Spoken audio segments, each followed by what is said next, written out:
नमस्कार मित्रों, मेरे कथा निधि चैनल पर आप सबका बहुत बहुत स्वागत है। आज मैं आपके लिए लेकर आई हूँ प्रेमचंद जी की एक और कहानी, जिसका शीर्षक है बेटी का धन। तो आइए सुनते हैं हम कहानी बेटी का धन। बेतवा नदी के एक ऊंचे कगार पर एक छोटा सा गांव बसा है, जो अपने भग्न जाति चिन्हों के लिए बहुत ही प्रसिद्ध है। जातीय गाथा और चिन्हों पर मर मिटने वाले लोग इस पावन स्थान पर बड़े प्रेम और श्रद्धा के साथ आते। तब गांव का बूढ़ा केवट सुक्खू चौधरी उन्हें उसकी परिक्रमा कराता और रानी के महल, राजा का दरबार और कुंवर की बैठक के मिटे हुए चिन्हों को दिखाता। फिर एक उच्छ्वास लेकर रुंधे हुए गले से कहता, महाशय, एक वह समय था कि केवटों को मछलियों के इनाम में अशर्फियां मिलती थी। कहार महल में झाड़ू देते हुए अशर्फिया बटोर ले जाते थे। बेतवा नदी रोज चढ़कर महाराज के चरण छूने आती थी। यह प्रताप और यह तेज था, परंतु आज इसकी ये दशा है। इन सुंदर उक्तियों का किसी को विश्वास न होता, पर सुनने वाले चौधरी की सहृदयता तथा अनुराग के जरूर कायल हो जाते। सुखू चौधरी उदार पुरुष थे, परंतु जितना बड़ा मुंह था उतना बड़ा ग्रास ना मिलता था। 3 लड़के, 3 बहुएं और कई पौत्र पौत्रियां थी। लड़की केवल एक थी, गंगाजली, जिसका अभी तक गौना नहीं हुआ था। चौधरी की यह सबसे पिछली संतान थी। स्त्री के मर जाने पर उसने इसको बकरी का दूध पिला पिला कर पाला था। परिवार में खाने वाले तो इतने थे, पर खेती सिर्फ एक हल की होती थी। ज्यों त्यों कर निर्वाह होता था। परंतु सुक्खू की वृद्धावस्था और पुरातत्व ज्ञान ने उसे गांव में वह मान और प्रतिष्ठा प्रदान कर रखी थी, जिसे देखकर झगड़ू साहू भीतर ही भीतर जलते थे। सुक्खू जब गांव वालों के समक्ष हाकिमों से हाथ फेंक फेंक कर बातें करने लगता और खंडरों को घुमा फिरा कर दिखाने लगता, तो झगड़ू साहू, जो चपरासियों के धक्के खाने के डर से करीब नहीं फटकते थे, तड़प तड़प कर रह जाते थे। अतः वे सदा शुभ अवसर की प्रतीक्षा करते रहते थे, जब सुक्खू पर अपने धन द्वारा प्रभुत्व जमा सके। इस गांव के जमींदार ठाकुर जीतन सिंह थे, जिनकी बेगार के मारे गांव वालों का नाको दम था। सुक्खू चौधरी को खूब मालूम था कि जीतन सिंह से रार मचाना सिंह के मुंह में सिर देना है। किंतु जब गांव वाले कहते थे कि चौधरी, तुम्हारे ऐसे ऐसे हाकिमों से मिताई है और हम लोगों के रात दिन रोते कटते हैं, तो फिर तुम्हारी ये मित्रता किस दिन काम आएगी। तब उस साल जब जिला मजिस्ट्रेट का दौरा हुआ और वह यहाँ के पुरातन चिन्हों की सैर करने के लिए पधारे, तो सुक्खू चौधरी ने दबी जुबान से अपने गांव वालों की दुख कहानी उन्हें सुना दी। हाकिमों से वार्तालाप करने में उसे जरा भी भय न होता था। मजिस्ट्रेट ने तुरंत ही जीतन सिंह से इसका उत्तर मांगा। उधर झगड़ू साहू ने चौधरी के इस साहसपूर्ण स्वामी द्रोह की रिपोर्ट जीतन सिंह को दे दी। ठाकुर साहब जलकर आग हो गए। अपने कारिंदे से बकाया लगान की बही मांगी। संयोगवश चौधरी के जिम्मे इस साल का कुछ लगान बाकी था। कुछ तो पैदावार कम हुई, उस पर गंगा जिले का ब्याह करना पड़ा। उधर छोटी बहू नथ की रट लगाई थी, वह बनवानी पड़ी। इन सब खर्चों ने हाथ बिल्कुल खाली कर दिया था। लगान के लिए कुछ अधिक चिंता न थी। वह इस अभियान में भूला हुआ था कि जिस जबान में हाकिमों को प्रसन्न करने की शक्ति है, क्या वह ठाकुर साहब को अपना लक्ष्य ना बना सकेगी। बूढ़े चौधरी इधर तो अपने गर्व में निश्चिंत थे और उधर उन पर बकाया लगान की नालिश ठुक गई। सम्मन आ पहुंचा। दूसरे दिन पेशी की तारीख पड़ गई। चौधरी को अपना जादू चलाने का अवसर ही न मिला। जिन लोगों के बढ़ावे में आकर सुक्खू ने ठाकुर से छेड़छाड़ की थी, उनका दर्शन मिलना अब दुर्लभ हो गया। ठाकुर साहब के सहने और प्यादे गांव में चील की तरह मंडराने लगे। उनके भय से किसी को चौधरी की परछाई काटने का साहस न होता था। कचहरी वहां से 3 मील पर थी। बरसात के दिन रास्ते में ठोर ठोर पानी, उमड़ी हुई नदियां, कच्चा रास्ता, बैलगाड़ी का निवाह नहीं, पैरों में बल नहीं। अतः अदम पैरवी में मुकदमे का एक तरफा फैसला हो गया। कुर्की का नोटिस आ पहुंचा तो चौधरी के हाथ पांव फूल गए। सारी चतुराई भूल गई। चुपचाप अपने खाट पर पड़ा पड़ा नदी की ओर ताकता और अपने मन में कहता, क्या मेरे जीते जी घर मिट्टी में मिल जाएगा। मेरे इन बैलों की सुंदर जोड़ी के गले में क्या दूसरों का जुआ पड़ेगा। यह सोचते सोचते उसकी आंखें भर आती। वह बैलों से लिपट कर रोने लगता, परंतु बैलों की आंखों में क्यों आंसू जारी थे। वे नान में मुंह क्यों नहीं डालते थे। क्या उनके हृदय पर भी अपने स्वामी के दुख की चोट पहुंच रही थी। फिर वह अपने झोपड़े को विकल नैनों से निहार कर देखता और मन में सोचता, क्या हमको इस घर से निकलना पड़ेगा। यह पूर्वजों की निशानी क्या हमारे जीते जी छिन जाएगी। कुछ लोग परीक्षा में दृढ़ रहते हैं, और कुछ लोग इसकी हल्की आंच भी नहीं सह सकते। चौधरी अपनी खाट पर उदास पड़े घंटों अपने कुलदेव महावीर और महादेव को मनाया करता और उनका गुण गाया करता। उसकी चिंतादग्ध आत्मा को और कोई सहारा न था। इसमें कोई संदेह न था कि चौधरी की तीनों बहुओं के पास गहने थे, पर स्त्री का गहना ऊख का रस है जो पेरने ही से निकलता है। चौधरी जाति का ओछा पर स्वभाव का ऊंचा था। उसे ऐसी नीच बात बहुओं से कहते संकोच होता था। कदाचित यह नीच विचार उसके हृदय में उत्पन्न ही नहीं हुआ था, किंतु तीनों बेटे यदि जरा भी बुद्धि से काम लेते तो बूढ़े को देवताओं की शरण लेने की आवश्यकता न होती। परंतु यहाँ तो बात ही निराली थी। बड़े लड़के को घाट के काम से फुर्सत न थी, बाकी दो लड़के इस जटिल प्रश्न को विचित्र रूप से हल करने के मंसूबे बांध रहे थे। मजले झिंगुर ने मुंह बनाकर कहा, इस गांव में धरा क्या है, जहाँ ही कमाऊंगा वहीं खाऊंगा, पर जीतन सिंह की मूछे एक एक करके चुन लूंगा। छोटे फक्कड़ ऐंठ कर बोले, मूछे तुम चिन लेना, नाक मैं उड़ा दूंगा, नकटा बना घूमेगा। इस पर दोनों खूब हंसे और मछली मारने चल दिए। इस गांव में एक बूढ़े ब्राह्मण भी रहते थे। मंदिर में पूजा करते और नित्य अपने यजमानों को दर्शन देने नदी पार जाते, पर खेवे के पैसा ना देते। तीसरे दिन वह जमींदार के गुप्तचरों की आंख बचाकर सुक्खू के पास आए और सहानुभूति के स्वर में बोले, चौधरी, कल तक ही मियाद है और तुम अभी तक पड़े पड़े सो रहे हो। क्यों नहीं घर की चीज ढूंढ ढांड कर किसी और जगह भेज देते? न हो समधिया ने पठवा दो, जो कुछ बच रहे वही से। घर की मिट्टी खोद कर थोड़े ही कोई ले जाएगा। चौधरी लेटा था, उठ बैठा और आकाश की ओर निहार कर बोला, जो कुछ उसकी इच्छा है वह होगा, मुझसे यह जाल न होगा। इधर कई दिन की निरंतर भक्ति और उपासना के कारण चौधरी का मन शुद्ध और पवित्र हो गया था। उसे छल प्रपंच से घृणा हो गई थी। पंडित जी जो इस काम में सिद्धहस्त थे, लज्जित हो गए। परंतु चौधरी के घर अन्य लोगों को ईश्वर इच्छा पर इतना भरोसा न था। धीरे धीरे घर के बर्तन भांडे खिसकाए जाते थे। अनाज का एक दाना भर घर में न रहने पाया। रात को नाव लदी हुई जाती और उधर से खाली लौटती थी। 3 दिन तक घर में चूल्हा न जला। बूढ़े चौधरी के मुंह में अन्न की कौन कहे, पानी की एक बूंद भी ना पड़ी।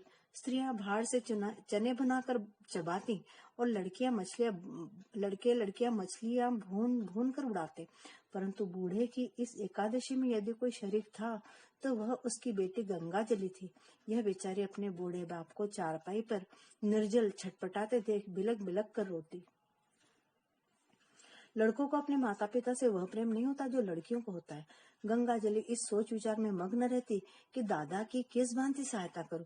यदि हम सब भाई बहन मिलकर जीतन सिंह के पास जाकर दया भिक्षा की प्रार्थना करें तो वे अवश्य मान जाएंगे, परंतु दादा को कब यह स्वीकार होगा? वह यदि एक दिन बड़े साहब के पास चले जाए तो सब कुछ बात की बात में बन जाए, किंतु उनकी तो जैसे बुद्धि ही मारी गई है। इसी उधेड़-बुन में उसे एक उपाय सूझ पड़ा। कुम्हलाया हुआ मुखारविंद खिल उठा। पुजारी तो सुखी चौधरी के पास से उठकर चले गए थे और चौधरी उच्च स्वर में अपने सोए हुए देवताओं को पुकार पुकार कर बुला रहे थे। निदान गंगाजल उसके पास जाकर खड़ी हो गई। चौधरी ने उसे देखकर विस्मित स्वर में पूछा, क्यों बेटी, इतनी रात गए बाहर क्यों आई? गंगाजली बोली, बाहर रहना तो भाग्य में लिखा है, घर में कैसे रहूं? सुक्खू ने जोर से हाँक लगाई, कहाँ गए तुम कृष्ण मुरारी, मेरे दुख हरो। गंगाजली खड़ी थी, बैठ गई, धीरे से बोली, भजन गाते तो आज 3 दिन हो गए। घर बचाने का भी कुछ उपाय सोचा कि इसे यूं ही मिट्टी में मिला दोगे? हम लोगों को क्या पेड़ तले रखोगे? चौधरी ने व्यथित स्वर में कहा, बेटी, मुझे तो कोई उपाय नहीं सोचता, भगवान जो चाहेगा होगा। वेग चलो गिरधर गोपाल, काहे विलंब करो। गंगाजली बोली, मैंने एक उपाय सोचा है, कहो तो कहूँ। चौधरी उठकर बैठ गए, बोले, कौन सा उपाय बेटी? गंगाजली बोली, मेरे गहने झगड़ू साहू के यहाँ गिरो रख दो, मैंने जोड़ लिया है, देने भर के रुपए हो जाएंगे। चौधरी ने ठंडी सांस भरकर कहा, बेटी, तुमको मुझसे बात कहते लाज नहीं आती? वेद शास्त्र में मुझे तुम्हारे गांव के कुएं का पानी भी पीना मना है, तुम्हारी डोरी में भी पैर रखने का निषेध है। क्या तुम मुझे नरक में धकेलना चाहती हो? गंगाजली उत्तर के लिए पहले ही से तैयार थी। बोली, मैं अपने गहने तुम्हें दिए थोड़ी देती हूँ, इस समय लेकर काम चला लो, चैत्र में छुड़ा लेना। चौधरी ने कड़क कर कहा, यह मुझसे न होगा। गंगाजली उत्तेजित होकर बोली, मुझसे नहीं होगा तो मैं आप ही जाऊंगी, मुझसे घर की दुर्दशा नहीं देखी जाती। चौधरी ने झंझला कर कहा, बिरादरी में कौन सा मुंह दिखाऊंगा? गंगाजली चिढ़ गई, बिरादरी में कौन ढिंडोरा पीटने जाता है? चौधरी ने फैसला सुना दिया, जग हंसाई के लिए मैं अपना धर्म ना बिगाड़ूंगा। गंगा जली बिगड़ गई। मेरी बात नहीं मानोगे तो तुम्हारे ऊपर मेरी हत्या पड़ेगी। मैं आज ही इस बेतवा नदी में कूद पड़ूंगी। तुमसे चाहे घर में आग लगते देखा जाए, पर मुझसे तो ना देखा जाएगा। चौधरी ने ठंडी सांस लेकर कातर स्वर में कहा, बेटी, मेरा धर्म नाश मत करो। यदि ऐसा ही है तो अपने किसी भावज के गहने मांग कर लाओ। गंगाजली गंभीर हो गई। भावजों से कौन अपना मुंह नोचवाने जाएगा? उनको फिक्र होती तो क्या मुंह में दही जमा कर कहती नहीं? चौधरी निरुत्तर हो गए। गंगाजली घर में जाकर गहनों की पिटारी लाई और एक एक करके सब गहने चौधरी के अंगोजे में बांध दिए। चौधरी ने आंखों में आंसू भरकर कहा, हाय राम, इस शरीर की क्या गति लिखी है। यह कहकर उठे। बहुत संभालने पर भी आंखों में आंसू ना छिपे। रात का समय था। बेतवा नदी के किनारे किनारे मार्ग को छोड़कर सुखू गहनों की कोठरी गठरी आंख में दबाए इस तरह चुपके चुपके चल रहे थे मानो पाप की गठरी लिए जाते हो। जब वह झगड़ू साहू के मकान के पास पहुंचे तो ठहर गए। आंखें खूब साफ की, जिससे किसी को यह बोध न हो कि चौधरी रो रहा था। झगड़ू साहू धागे की कमानी की एक मोटी ऐनक लगाए बही खाता फैलाए हुक्का पी रहे थे और दीपक के धुंधले प्रकाश में उन अक्षरों को पढ़ने की व्यर्थ चेष्टा में लगे थे जिनमें स्याही की किफायत की गई थी। बार बार ऐनक को साफ करते और आंख मलते पर चिराग की बत्ती उसकाना या दोहरी बत्ती लगाना शायद इसलिए उचित नहीं समझते थे कि तेल का अपव्यय होगा।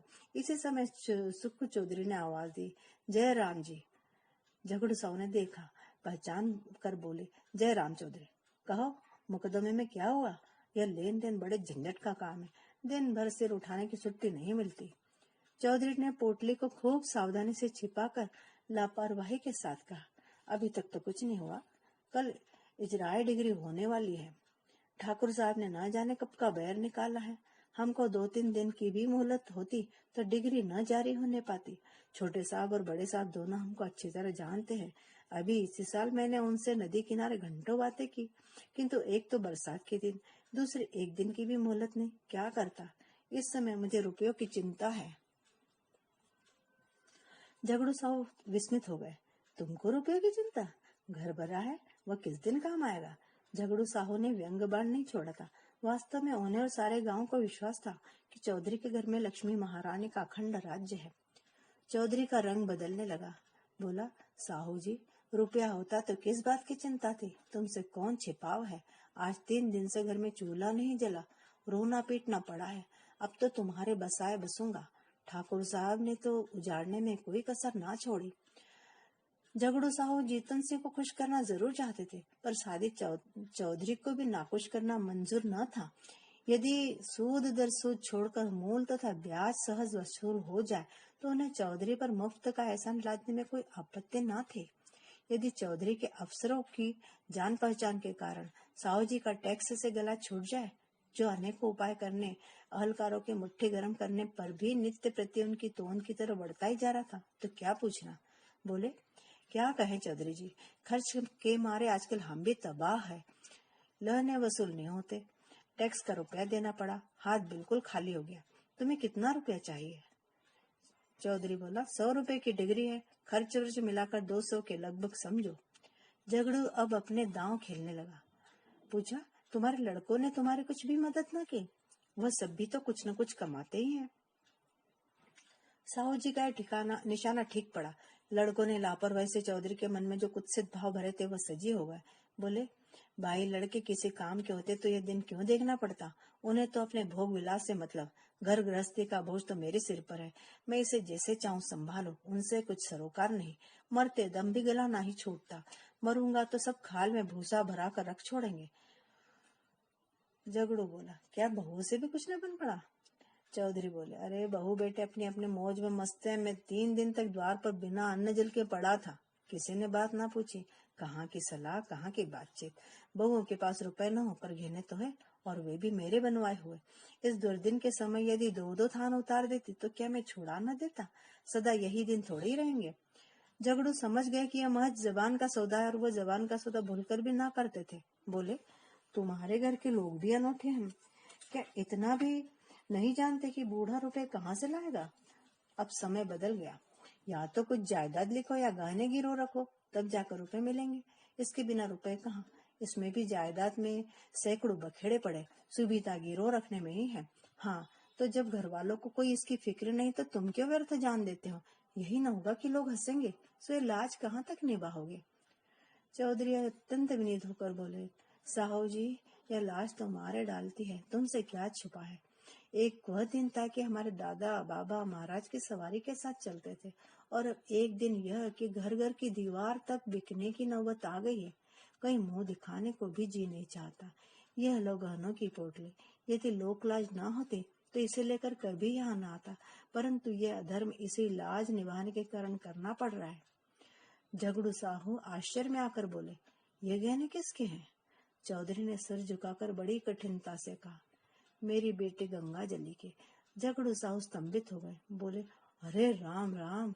चौधरी ने कातर स्वर में कहा, डूब मरने को जी चाहता है। झगड़ू ने बड़ी धार्मिकता के साथ स्थिर होकर कहा, शास्त्र में बेटी के गांव का पेड़ देखना भी मना है। चौधरी ने दीर्घ निश्वास छोड़कर करुण स्वर में कहा, न जाने नारायण कब मौत देंगे। भाई की 3 लड़कियां ब्याही, कभी भूलकर भी उनके द्वार पर मुंह नहीं देखा। परमात्मा ने अब तक तो टेक निभाई है, पर अब न जाने मिट्टी की क्या दुर्दशा होने वाली है। झगड़ू साहू लेखा जो जो बख्शिश 100 के सिद्धांत पर चलते थे। सूद की एक कौड़ी भी छोड़ना उनके लिए हराम था। यदि 1 महीने का एक दिन भी लग जाता तो पूरे महीने का सूद वसूल कर लेते थे। परंतु नवरात्र में नित्य दुर्गा पाठ करवाते थे। पितृपक्ष में रोज ब्राह्मणों को सीधा बांटते थे। बनियों की धर्म में बड़ी निष्ठा होती है। यदि कोई दीन ब्राह्मण लड़की ब्याहने के लिए उनके सामने हाथ पसारता तो वह खाली हाथ न लौटता। भीख मांगने वाले ब्राह्मणों को चाहे वह कितने ही संडे मुसंडे हो, उनके दरवाजे पर फटकार नहीं सुननी पड़ती थी। उनके धर्मशास्त्र में कन्या के गांव के कुएं का पानी पीने से प्यासों मर जाना अच्छा था। वह स्वयं इस सिद्धांत के भक्त थे और इस सिद्धांत के अन्य पक्षपाती उनके लिए महामान्य देवता थे। वे पिघल गए। मन में सोचा, यह मनुष्य तो कभी अच्छे विचारों को मन में नहीं लाया। निर्दय काल की ठोकर से अधर्म मार्ग पर उतर आया है तो उसके धर्म की रक्षा करना हमारा कर्तव्य धर्म है। यह विचार मन में आते ही झगड़ू साहू गद्दी से मसनद के सहारे उठ बैठे और दृढ़ स्वर में कहा, वही परमात्मा जिसने अब तक तुम्हारी टेक निभाई है, अब भी निभाएंगे। लड़की के गहने लड़की को दे दो। लड़की जैसे तुम्हारी है वैसे मेरी भी है। ये लो रुपए, आज काम चलाओ, जब हाथ में रुपए आ जाए दे देना। चौधरी पर इस सहानुभूति का गहरा असर पड़ा। वह जोर जोर से रोने लगा। उसे अपने भावों की धुन में कृष्ण भगवान की मोहिनी मूर्ति सामने विराजमान दिखाई दी। वही झगड़ू जो सारे गांव में बदनाम था, जिसकी उसने खुद कई बार हाकिमों से शिकायत की थी, आज साक्षात देवता जान पड़ता था।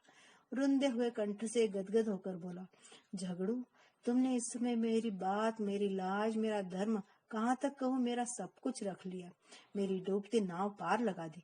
कृष्ण मुरारी तुम्हारे इस उपकार का फल देंगे और मैं तो तुम्हारा गुण जब तक जीऊंगा गाता रहूंगा। तो मित्रों, यहाँ हमारी कहानी समाप्त होती है। आपको कहानी कैसी लगी? आशा है अच्छी ही लगी होगी। अगर अच्छी लगी है तो एक लाइक जरूर बनता है, और अगर आपने मेरा चैनल अभी तक सब्सक्राइब ना किया हो तो प्लीज सब्सक्राइब कर लीजिए, और कहानी कैसी लगी या कमेंट में जरूर बताइए। कहानी सुनने के लिए बहुत बहुत धन्यवाद।